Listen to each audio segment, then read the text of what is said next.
Hello student. In previous lecture, we are already covered method of population forecasting. વસ્તીની આગાહીની રીતો. 5 રીત આપણે જોઈ હતી. વસ્તીની આગાહી કરવાની 5 રીત જોઈ. 5 રીતમાંની ફર્સ્ટ રીત છે એરિથમેટિક પ્રોગ્રેશન મેથડ, ગાણિતીય અથવા સમાંતર શ્રેણીની રીત. આજે આપણે આ રીત સમજીએ અને એનો એક્ઝામ્પલ કરીશું. તો ફર્સ્ટ જોઈએ આપણે what is arithmetic progression method. This is the most simply method of population forecast. Throughout it generally give lower result. Okay, this is the most simple method. સૌથી સિમ્પલ મેથડ છે. This method is based on the assumptions that the population is increased from decade to decade at a constant rate. Okay, એવું કહેવા માંગે છે કે વસ્તી અમુક દાયકા દરમિયાન સરેરાશ વધતી રહે છે, સર્ટન ડિકેડ. ઓકે, શહેરની વસ્તીમાં અમુક દાયકા એટલે કે સર્ટન ડિકેડ્સનો મતલબ થાય 10 વર્ષ પછી દરમિયાન સરેરાશ વસ્તીના આંકડા ધ્યાનમાં લેવામાં આવે છે. આપણે આ વસ્તુનો અભ્યાસ એક્ઝામ્પલની અંદર કરીશું. એક્ઝામ્પલમાં તમને ખ્યાલ આવશે શું છે તે. હવે આ રીતનું ઇક્વેશન્સ જોઈએ આપણે નીચે. Pn is equal to P plus small n into small I, where Pn is equal to population at the end of the n decade. n વર્ષના અંતે પોપ્યુલેશન એટલે કે તમને ડેટાની અંદર 4 કે 5 યર આપેલા હશે, તો એ ડિકેડ્સ એ 5 વર્ષ પછી તમને 2 ડિકેડ્સ પછીની તમને શોધવા કહેશે પોપ્યુલેશન. તો તમારે માની લો કે લાસ્ટ યર તમને આપ્યું છે 1990, તો તમારે 2000, 2010 અને 2020 એવી રીતે 10 વર્ષ પછીની પોપ્યુલેશનની ફોરકાસ્ટિંગ કરવું પડશે. P is equal to present population એટલે કે જે વર્ષ પછીની વસ્તીની તમારે આગાહી કરવાની હોય તેની વસ્તી. Okay, I is equal two average incremental, સરેરાશ વસ્તી વધારો. N is equal two number of decade એટલે કે તમારે કેટલા દાયકા પછીની પોપ્યુલેશનની આગાહી કરવાની છે એ. ઓકે, હવે આપણે જોઈએ example on arithmetic progression method. તો ડેટા પહેલાં વાંચી લઈએ આપણે. Calculate the population of a town after 2 decade, 2 દાયકા પછી, for following data by arithmetic progression method. Arithmetic પ્રોગ્રેશનને બીજું નામ એરિથમેટિક ઇન્ક્રીઝ મેથડ પણ કહેવાય છે, એટલે કન્ફ્યુઝ નહીં થતા. ઓકે, એરિથમેટિક ઇન્ક્રીઝ લખ્યું હોય કે પછી એરિથમેટિકલ પ્રોગ્રેશન લખ્યું હોય, બંનેવ સેમ જ છે. ઓકે, ગુજરાતીમાં આપણે વાંચી લઈએ ડેટા એકવાર પાછું કે એક શહેરની 2 દાયકા પછીની વસ્તીની ગણતરી ગાણિતીય અથવા સમાંતર શ્રેણીની રીતથી કરો. જુઓ, અહીં તમને 4 યર આપ્યા છે. 1980માં પોપ્યુલેશન હતી 25,000, 1990માં પોપ્યુલેશન હતી 28,000, 2000માં 34,000 અને 2010માં 42,000. કેટલા વર્ષનો સમયગાળો આપ્યો છે, કેટલા વર્ષની ગેપ છે? 1980 પછી 1990 એટલે કે 10 વર્ષ પછી પાછો 10 વર્ષ એટલે કે ડિકેડ્સ આપ્યા છે. તો હવે 2010 પછીની આપણે વસ્તી ગણતરી કરવાની છે. તો 2010 પછી કેટલા ડિકેડ જોઈએ આપણે? 2 ડિકેડ પછીની એમ કહે છે. એટલે 2010 પછી આપણે 2020 અને 2030ની વસ્તી ગણતરી કરવાની છે. હવે આપણે સોલ્યુશન કરીએ એક્ઝામ્પલનું. તો ટેબલ પાછું બનાવવાનું છે તમારે.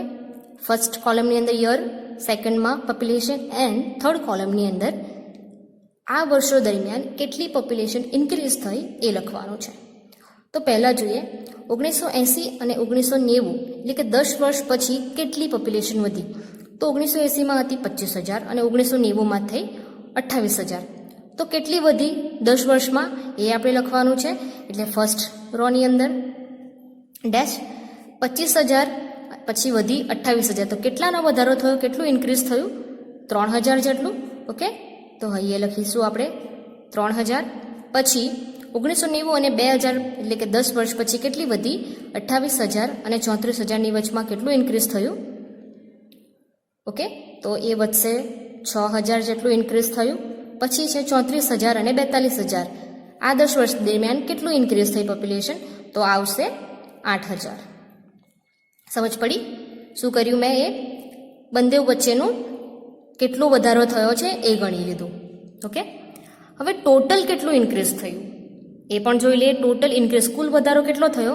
તો 3,000 પ્લસ 6,000 પ્લસ 8,000. તો કેટલા હજાર થશે? 17,000.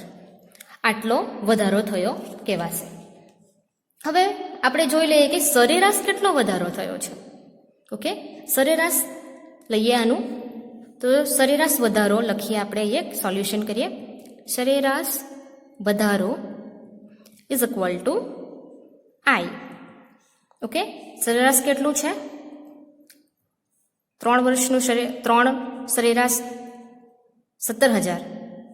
એવરેજ લઈએ આ 3ની, તો 3 આવશે. 1 2 3 17,000 ડિવાઈડ બાય 3. કેટલો આન્સર આવશે? 5,600.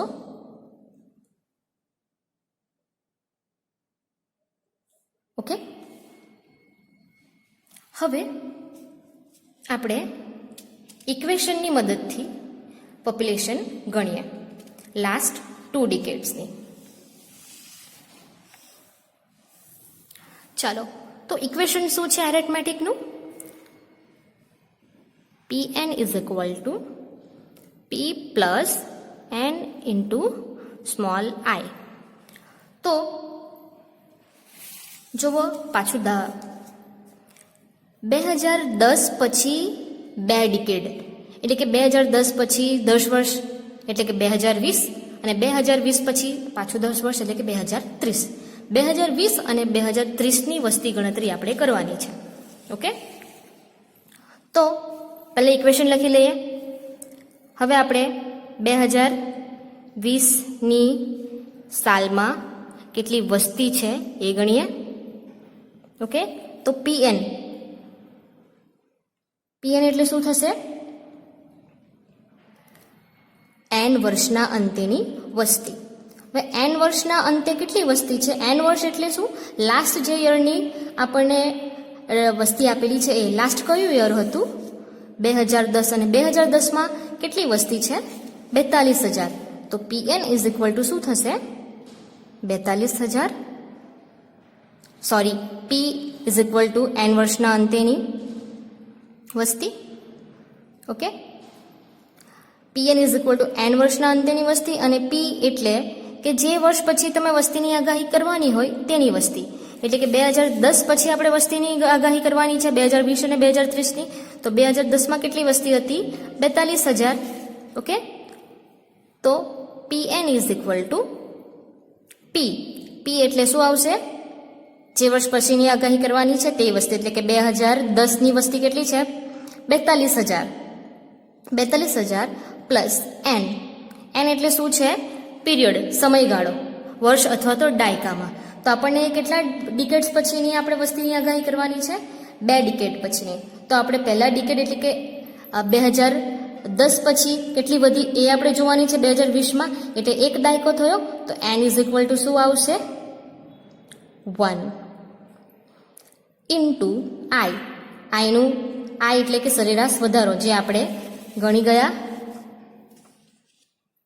કેટલું આવ્યું? આઈ ઇઝ ઇક્વલ ટુ 5,667.6 લખીએ. ઓકે, કેલ્ક્યુલેશન કરીએ કેટલું થયું. આન્સર આવશે 47,667. ઓકે,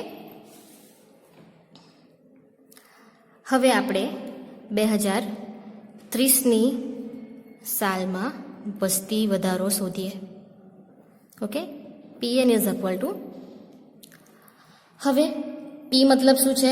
જે વર્ષ પછી વસ્તીની આગાહી કરવાની હોય તેની વસ્તી. એટલે આપણે પાસે લાસ્ટ યર કયું હતું? 2010, અને 2010ની અંદર વસ્તી કેટલી હતી?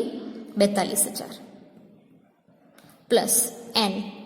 હવે આપણે 2010 પછી એક દાયકા એટલે કે 2020ની વસ્તી ગણતરી કરી લીધી. હવે આપણે 2030ની એટલે શું થશે? એન એટલે 1 આવ્યો, એ ડિકેડ 1, અને 2030 એટલે 2010 પછી 2030 એટલે કેટલા ડિકેડ થશે? 2 ડિકેડ. ઓકે, તો n is equal to 2. Okay, i is equal to 5667. Okay, calculation કરી લઈએ. આન્સર આવશે 53,334. ઓકે, તો આ થઈ પોપ્યુલેશન ફોરકાસ્ટની first method, arithmetic progression method અથવા તો એરેથમેટિક ઇન્ક્રીઝ મેથડ.